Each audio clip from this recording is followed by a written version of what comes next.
Good evening. Thanks for joining us tonight. I'm Julie Nelson. And I'm Rena Sargentopoulos. Right now, Minnesota stands to lose hundreds of millions of dollars in federal energy grants as part of sweeping cuts announced by the Trump administration, largely concentrated in Democratic states. The Secretary of Energy says the cuts have nothing to do with the shutdown, but in Minnesota, leading Democrats are calling it retaliation. Danny Spiewak joins us live from the state capitol with a look at the specific projects being cut. Danny? Well, in total, we can now report that Minnesota has had about 12 grants canceled worth more than $600 million in full, largely centered around renewable energy efforts. We're talking about projects like upgrades to electrical transmission lines across Minnesota and other Midwestern states, an Xcel Energy project out in Becker and Sherburne County, and even a car share program in East St. Paul. Shortly after the government shut down, the U.S. Department of Energy terminated nearly $8 billion in federal grants, almost exclusively to states that voted against President Trump in the last election, like Minnesota. Absolutely not tied to the government shutdown. Energy Secretary Chris Wright says the department spent months reviewing the merits of the projects. Just on business conditions, whether it makes sense for the American taxpayers or not. Democrats like Minnesota Congresswoman Betty McCollum aren't buying that theory. Punitive.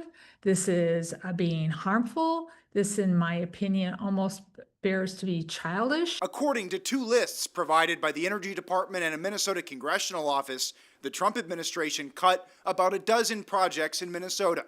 That includes a $464 million grant to the Minnesota Department of Commerce for upgraded transmission lines across the Midwest, and millions in funding to power companies such as Minnesota Power in Duluth and Native Son Community Power Development for tribal nations.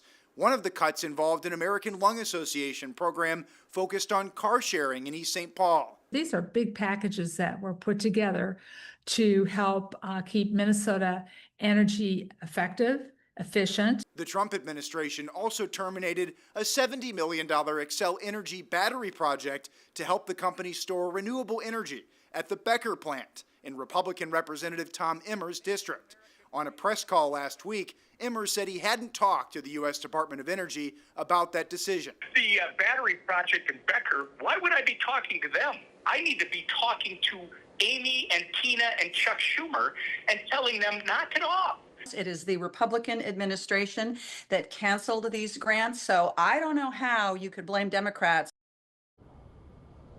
Democratic lawmakers in Washington, even here at the state Department of Commerce, have claimed that these cuts are potentially illegal. So it's possible down the road there could be court challenges toward the elimination of these grants. Meanwhile, again, the Department of Energy has just said that they believe they're protecting taxpayers. They don't think that these projects that they cut were advancing the nation's energy needs. Back to you.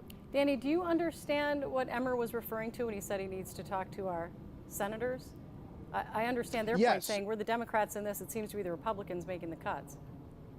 Yeah, just to clarify that for viewers, he was basically saying you can't blame the Trump administration, that he was saying blame the Democratic lawmakers for the shutdown. That was his view. And of course, that was Senator Smith responding to him with what she had to say as well. Okay, more about the shutdown than about the actual funding. Okay, thank you, Danny.